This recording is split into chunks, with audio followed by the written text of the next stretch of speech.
लाखापर्यंत घेऊन गेली पाहिजे, तरच शासन व्यवस्थितरित्याने त्या ठिकाणी चालू शकतं. असे असताना सुद्धा एक अजेंडा आम्ही त्या ठिकाणी तयार करतो. दुसरं जे आहे त्याच्यामधलं एक सगळ्यात महत्वाचं जे आहे ते म्हणजे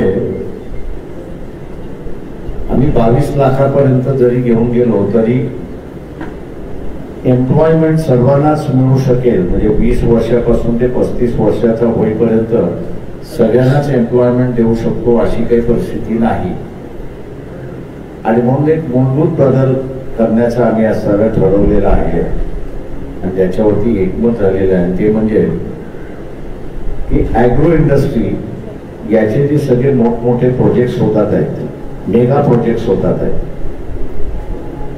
त्या मेगा प्रोजेक्ट्सच्या ऐवजी जुन्या काळामध्ये जशी पिठाची चक्की होती, गावागावामध्ये होती, वस्त्यामध्ये होती, तशाच रीतीने टेक्नॉलॉजिकल बदल झालेला आहे मोठ्या प्रमाणात.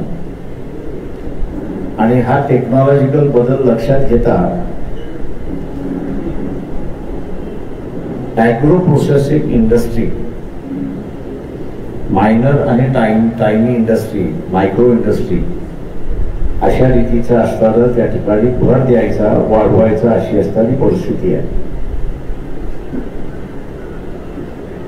नंतरचा जो मुद्दा आमचा असणारा ठरलेला आहे तो म्हणजे केंद्र शासन नेहमीच MSP प्राइस त्या ठिकाणी जाहीर करते. दिल्लीमध्ये आजही हे आंदोलन त्या ठिकाणी चाललेलं आहे आणि शहरी ग्राहक एका बाजूला आणि ग्रामीण विक्रेता हा दुसरा, शेतकरी हा विक्रेता मी असं म्हणतो, हा दुसऱ्या बाजूला, याला दोन्ही बाजूने लुटल्या जाते अशी असणारी परिस्थिती आहे. एकाला भाव पाडून लुटल्या जातं अशी असणारी परिस्थिती आहे आणि दुसऱ्याला शॉर्टेज करून लुटल्या जातं अशी असणारी परिस्थिती आहे. तर याच्यावरचा असणारा जो तोडगा आहे तो म्हणजे केंद्र शासन जे हमी भाव देतं त्या हमी भावाचा असणारा कायदा हा जर केला तर ग्रामीण भागातल्या भाव पाडून जी लूट होते ती त्याच्यामध्ये असताना थांबेल आणि जो कोणी भाव पाडून हमी भावापेक्षा कमी दराने विकत घेईल त्या कायद्यामध्ये त्याला असणारं शिक्षेची तरतूद करायची अशी असणारी परिस्थिती आहे. हमी भाव एकदा असताना त्या ठिकाणी मिळाला की मग शहरी कन्झ्युमर जो आहे तर या शहरी कन्झ्युमरला आपल्याला असणारं ते प्रॉडक्ट कितीला मिळालं पाहिजे, कसं मिळालं पाहिजे याचं त्याला डिसाईड करण्याचा असणारा अधिकार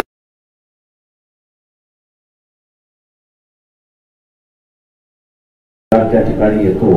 आणि म्हणून जे महत्वाची पिकं आहेत ती म्हणजे पश्चिम महाराष्ट्रामध्ये ऊसाचं आहे, मराठवाडा, विदर्भ आणि खानदेशचा असणारा काही भाग म्हटला तर तिथे असणारा कापूस आहे, सोयाबीन आहे आणि विदर्भातलं वरचा विदर्भ आणि कोकण आपण असताना पाहिलं तर हे तांदळाचं असणारं माहेर घर आहे अशी असणारी परिस्थिती आहे. आणि म्हणून त्याचे भाव हे असणारं आपणच त्या ठिकाणी ठरवलं पाहिजे अशी असणारी परिस्थिती आहे. सोयाबीन हा पूर्णपणे जे पीक घेतलं जातं त्याचा असताना 100% एक्सपोर्ट होतो अशी परिस्थिती आहे. आणि म्हणून आम्ही असताना म्हणतो की मिनिमम सपोर्ट प्राइस हा असताना 5,000चा असला पाहिजे. कापसाचा जो आहे तो असताना 8,000चा असला पाहिजे.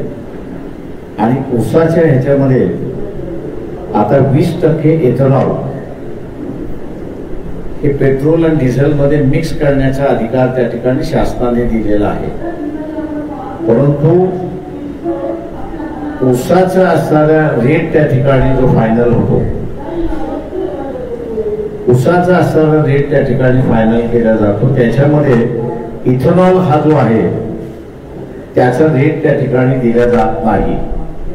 आणि म्हणून आम्ही असणारा आग्रह त्या ठिकाणी करणार आहोत की इथेनॉल हा जो मळीपासून तयार केला जातो त्याचं प्रॉफिट नुसतं असणाऱ्या कारखान्याला जात आहे, तर ऊसाचा रेट फायनल करत असताना त्याचाही त्या ठिकाणी बघावं अशी असणारी परिस्थिती आहे. ज्या काही संघटनांची आम्ही असं बोलतो त्या मेन मुद्दे त्यांच्याबरोबर बसून जे ठरत आहेत त्याची मी आपल्याला असणारा माहिती या ठिकाणी दिलेली आहे. आणि 2 तारखेपर्यंत मला वाटतं नेमकं या संघटनांबरोबर बसून वंचित बहुजन आघाडी जे करणार आहे त्याच्यातला असणारा भाग आहे. पहिल्या फेज मधला जो आहे तो फॉर्म भरण्याचा संपलेला आहे. दुसऱ्या फेज मधला असणारा त्या ठिकाणी सुरुवात झालेला आहे.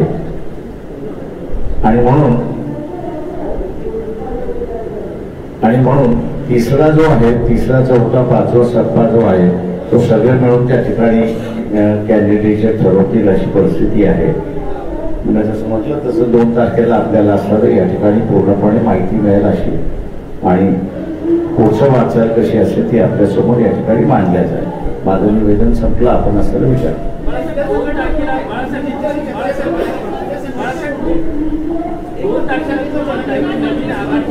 one at a time. One at a time.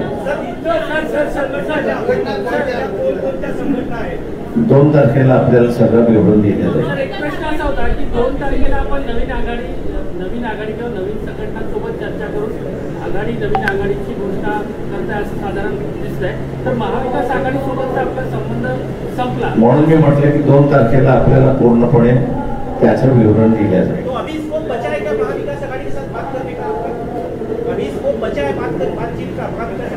हमने कहा कि हमने बंद किया है, हमने कभी कहा नहीं कि हमारी चर्चा बंद है. वो तो है, उनकी बैठक चल रही है, हम बैठक में बुला रहे, वो भी आ रहे उसमें. तो ऐसा नहीं है कि एक साइड से है.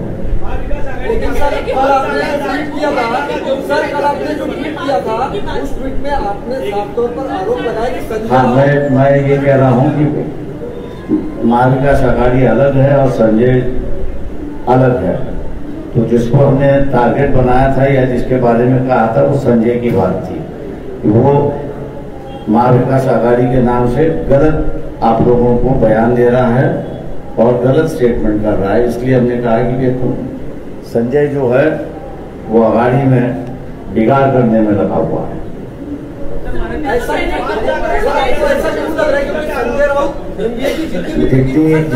जितनी हमको कहना था वो हमने कह दिया है. अब आप लोग उसमें से जो निकालना है वो निकालना.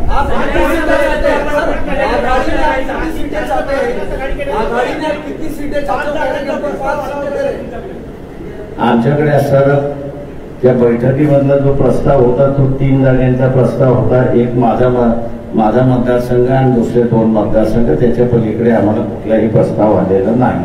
परंतु ते जरी असलं तरी आम्ही जे काही उभं करतो त्याच्यामध्ये आम्ही कोणालाही रूल आउट करत नाही, एवढं लक्षात घ्या.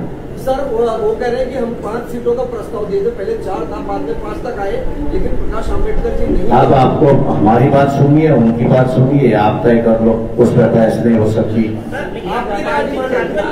मैंने कहा ना कि उस पर बहस नहीं हो सकती है.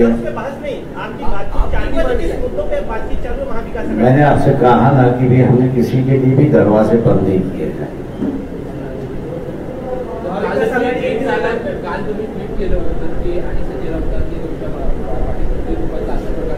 मी असं त्यांनी आघाडीमध्ये बिघाड केलाय हे दाखवणारा आम्ही त्या ठिकाणी दाखवलो. त्याच्यामुळे असं आम्हाला महाराष्ट्रामधलं जे आहे ज्या पद्धतीने असणारा पूर्णपणे विरोधी पक्ष उभा राहिला पाहिजे होता. आम्ही प्रयत्न करत होतो की यांची महाविकास आघाडी होती त्याच्या माध्यमातून उभा राहावा, पण त्याच्यामध्ये असणारा पट्यानीफ जे होतं ते पट्यानीफ आम्हाला बाजूला करायचं आहे आणि जे आले पाहिजे त्यांना घेऊन आम्ही या सर्व उभं करणार आहोत. सर, ये माना जाता है कि महाविकास आघाड़ी की जगह आप तीसरे जो फ्रंट है वो मैंने ऐसा कोई इंडिकेशन नहीं कहा. मैंने सीधा ये कहा है कि हम दरवाजे खुले हैं और बातचीत आप भी कुछ लोगों से हम लोग कर रहे हैं. आपने कहा है कि अभी बीजेपी के खिलाफ जो लोग हैं उनके साथ आपकी बातचीत हो रही है, वो लोग और महाविकास आघाड़ी के साथ कुछ आप अलायंस बनाने वाले या अलग अलग रहेगा? ठीक है, मैंने इसलिए कहा है कि किनका रुख कैसा है वो आज मैं नहीं बताऊंगा. हमारी कोशिश होगी कि भैया हम लोग सब मिलके इकट्ठा लड़े उस पर, किसी को बगल में ना रखे, किसी को हम लोग साइड ट्रैक ना करें. इसलिए हमने कोशिश है, इसलिए 2 तारीख जो है वो 2 तारीख को हम लोग जो है उसका फाइनल प्लान आपके सामने रखेंगे. महाविकास आघाड़ी के जो नेता उनके साथ बात की, आपने कहा साइडलाइन नहीं करेंगे किसी को, तो क्या आपने इसके बारे में महाविकास आघाड़ी के किसी नेता से बात? देखिए, हम अघाड़ी से क्यों बात करें, हम इंडिविजुअल से भी बात करते हैं, इंडिविजुअल पक्ष से भी बात कर सकते हैं. आघाडीचा धर्म पाळत नाही आहे असं काँग्रेसचं म्हणणं होतं. शिवसेना उद्धव बाळासाहेब ठाकरे यांनी काही जागा जाहीर केल्या, तुम्ही काही जागा जाहीर केल्या, कुणीच आघाडीचा धर्म पाळत नाही. माझं म्हणणं असं आहे की ज्यावेळेस म्हणूनच मी म्हणालो की पहिला टप्पा तुमचा इलेक्शन मध्ये येतोय आणि पहिला टप्पा मी अगोदरपासून म्हणत होतो, आपण विश्वास ठेवायला तयार नव्हतात. आपण सगळेजण वंचित बहुजन आघाडीलाच टार्गेट त्या ठिकाणी करत होतात की यांचंच जमलं नाहीये, यांनी आपलं असणारं स्वतःचं कोंबडं झापलेलं आहे ते दाखवायलाच तयार नाहीये. आणि आता असताना व्हेरी क्लिअर आले की सेना, मी मागे म्हणालो होतो की सेना आणि काँग्रेस यांचं सूत जमलेलंच नाहीये, ते आता उघड व्हायला लागलेलं आहे.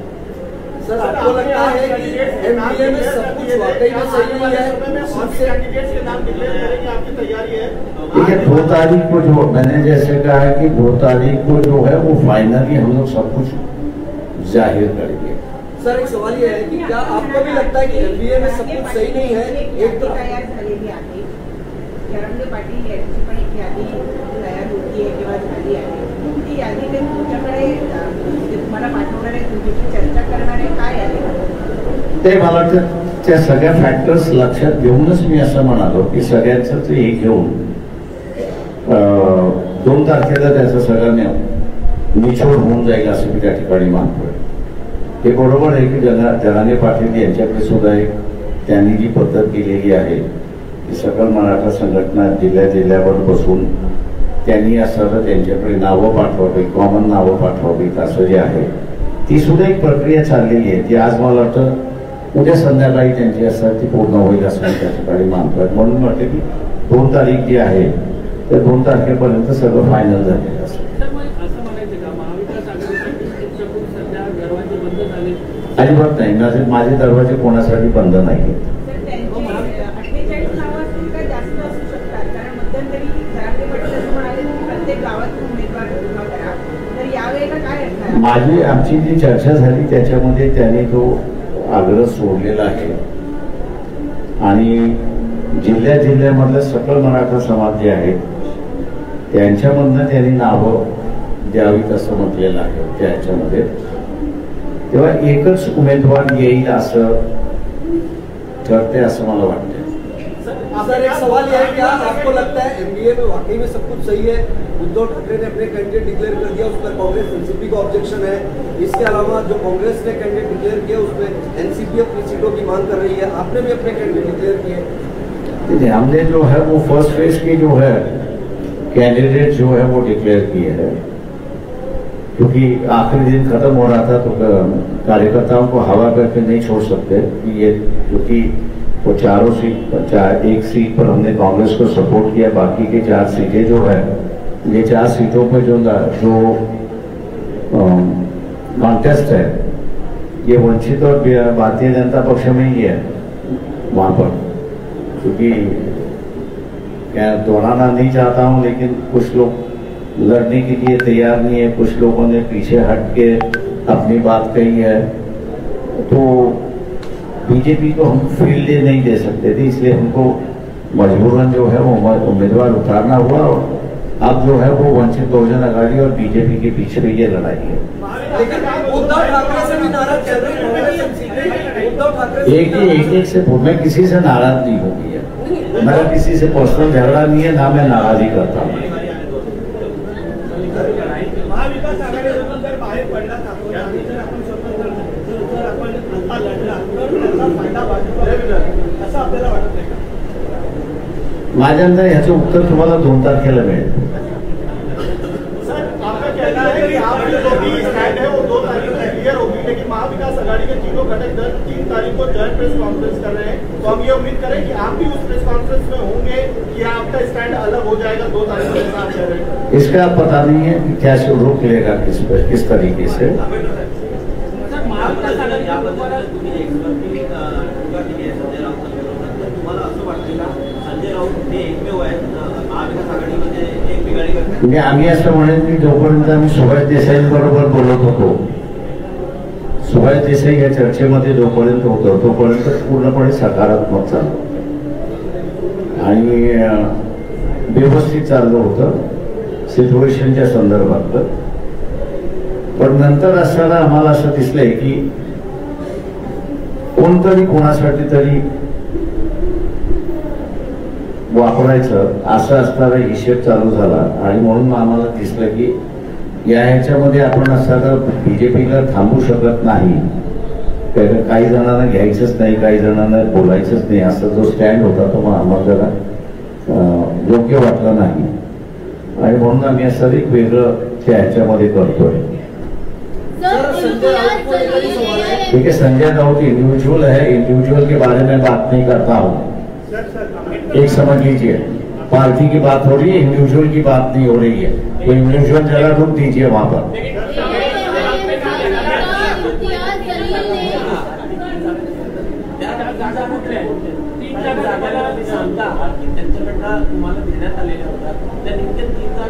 जय, मला भांडणं पुन्हा लावायची नाहीये, मला जोडवायचं आहे। पण ज्या दिवशी तोडायचं असेल त्या दिवशी निश्चितपणे मी आपल्याला सांगेन।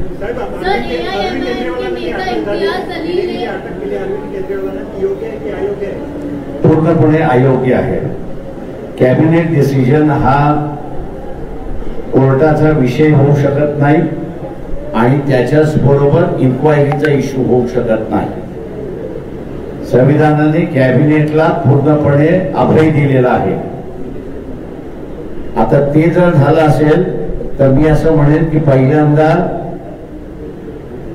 नरेंद्र मोदी यांना असताना अरेस्ट केलं पाहिजे।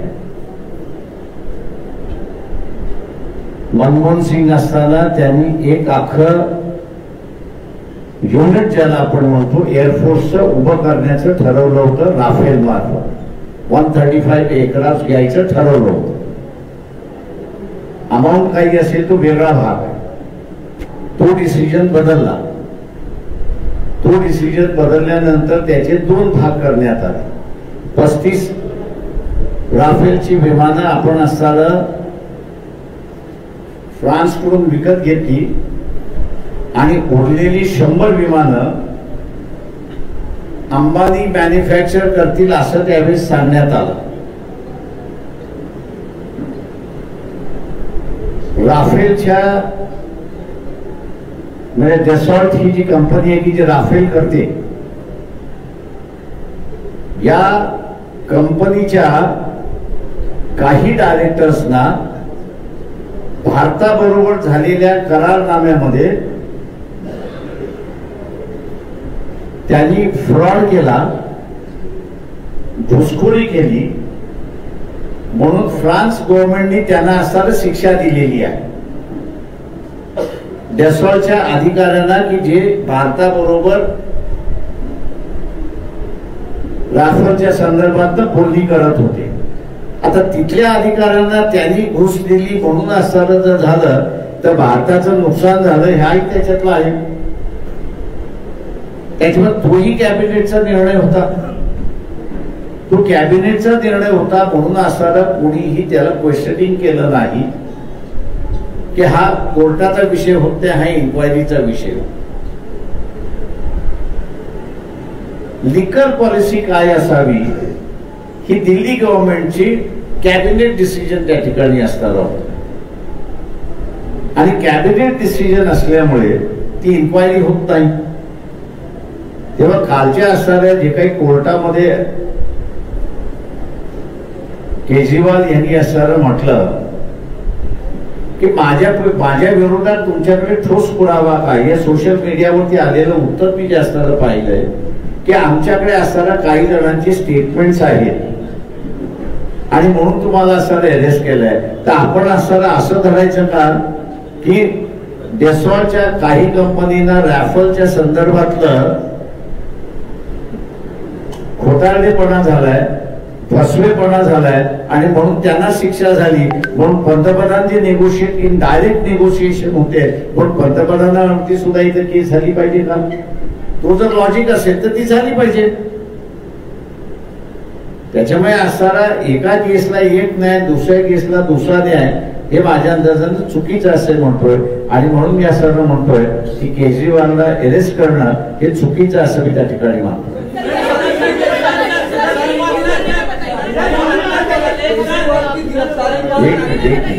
आराम से यार, एक मिनट आप एक पूछो तो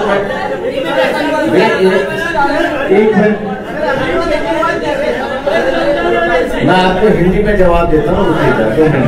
क्यों करना चाहिए आपको लगता है? देखिए, मैं ये कहूंगा कि केजरीवाल को अरेस्ट करना पूरा गैर कानूनी है. मैं सुप्रीम कोर्ट से अपील करता हूं कि वो पहला इस बात का फैसला दे कि जो कैबिनेट डिसीजंस होते हैं, क्या ये कैबिनेट डिसीजंस कोर्ट उस पर निर्णय ले सकता है क्या? पहली बात है. दूसरी बात यह है कि कैबिनेट डिसीजन हुआ है और उस कैबिनेट डिसीजन का इंक्वायरी करने का अधिकार किसी जांच एजेंसी को है.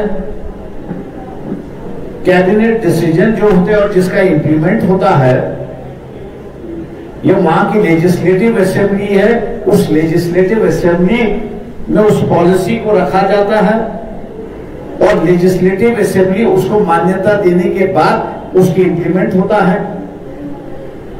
लेजिस्लेटिव असेंबली की किसी भी प्रोसीडिंग्स में सुप्रीम कोर्ट दखल अंदाज नहीं दे सकता है. रही जहां तक बात उस पॉलिसी में कुछ गलत है या नहीं है, तो संविधान में उसका भी प्रावधान है और वो प्रावधान यह है कि PAC, public accounts committee, public accounts committee जो है, कैबिनेट डिसीजन सही है, गलत है, घुसखोरी हुई है, क्रिमिनलाइजेशन है या सिविल लॉस है, उसका वो जजमेंट देती है. उसके बिना किसी को अधिकार नहीं कैबिनेट डिसीजन चेक करने का. और इसी के लिए जब ये मामला उठा कि मनमोहन सिंह का एक डिसीजन बिना कैबिनेट लिए हुए नरेंद्र मोदी ने उसको घुमा दिया इंडिविजुअल प्राइम मिनिस्टर की कैपेसिटी में, और जहां 135 राफेल के विमान डेसॉल नाम के फ्रांस कंपनी से खरीदना था, उससे वहीं के वहीं उन्होंने डिसीजन दिया और कहा कि हम 135 नहीं खरीदेंगे, 35 ही डायरेक्ट खरीदते हैं और बाकी के 100 जो है उसको हम लोग अंबानी के माध्यम से उसको यहां पर बनाएंगे. बात आगे बढ़ते बढ़ते ऐसी बढ़ गई कि डेसॉल नाम के अधिकारी को फ्रांस में जेल हुई क्योंकि घुसखोरी हुई और पैसे खा लिए. अब क्या हम लोग ये कह रहे हैं वहां पर कि वहां के अधिकारियों को जेल हुई इसी राफेल के डील के मामले में, तो फिर वही अगर लागू होता है तो प्राइम मिनिस्टर के ऊपर भी केस होनी चाहिए, उनको भी अरेस्ट होना चाहिए. लेकिन विरोधी दल की बात जब हुई तो यही कहा कि कैबिनेट डिसीजन होने की वजह से कैबिनेट डिसीजन को हम लोग क्वेश्चन नहीं कर सकते, कर सकता है तो पीएससी कर सकती है, पीएससी अगर कुछ बात कहती है कि इसमें घोटाला हुआ है तो ही उसका चार्ज हो सकता है, वरना उसका चार्ज नहीं हो सकता। इसलिए ये जो है मैं समझता हूं कि अधिकार का गैर तरीके से इस्तेमाल हो रहा है और इसलिए हम लोग इसकी निंदा करते हैं। सर, कांग्रेस को आज ही 1700 करोड़ के इनकम टैक्स का नोटिस मिला है, इसको किस तरह से देखते हैं? इसके पहले राहुल गांधी इस मुद्दे पर सवाल उठा चुके हैं कि हमारे पास कैंपेन करने तक मेरे हिसाब से आप लोगों ने एक बात सामने नहीं लाई। जो प्रेजेंट फाइनेंस मिनिस्टर है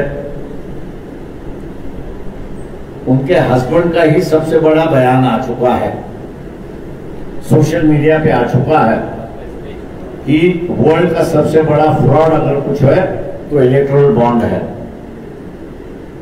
और कोई मेरे ख्याल से कह नहीं, दोनों भी इकोनॉमिस्ट है, बड़े नामी इकोनॉमिस्ट है।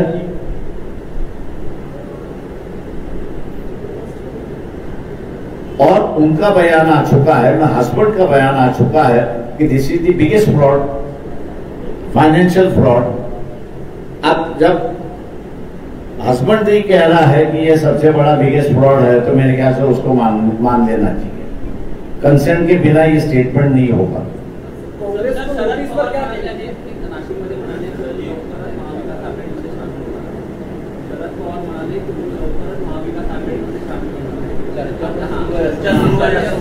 ठीक है, थैंक यू। कांग्रेस की नोटिस पर क्या कहना है? मैं वही कहूंगा कि ये ऐसा है कि सिस्टम आपको बता देता हूं, जितना भी अकाउंट्स है ये अकाउंट्स पहले इलेक्शन कमीशन को जाता है।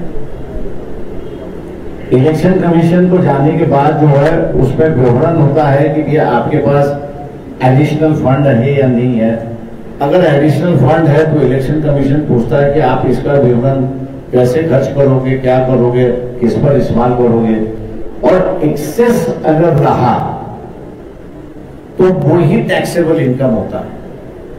अब 1700 करोड़ की अगर नोटिस आई है तो इसका मतलब है कि 1700 को आप 70% से मल्टीप्लाई कर लीजिए, उतना उनका इनकम होना चाहिए, तभी और उतना उनके पास एक्सेस होना चाहिए, तब जाके उसकी नोटिस होगी। ये तो मैं समझता हूं कि इलेक्शन के वक्त भी डिपार्टमेंट को इस्तेमाल कर रहे हैं डराने के लिए, धमकाने के लिए। ये मेरे ख्याल से लोगों के सामने अब आना शुरुआत हुआ है कि ये नॉन पॉलिटिकल तरीके से लोगों को डरा और धमका रहे हैं। सर, इम्तियाज जलील की ओर से आपको आपके पार्टी को एक बार फिर invitation. Thank you, thank you, thank you.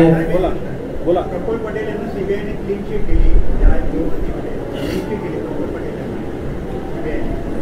नाही मी अजून ती ऑर्डर वाचलेली नाही।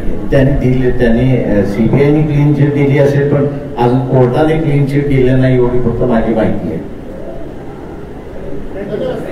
Thank you everybody. आमची व्हिडिओ बातमी आवडल्यास लाईक, शेअर आणि समांतर चॅनलला सबस्क्राईब करायला विसरू नका।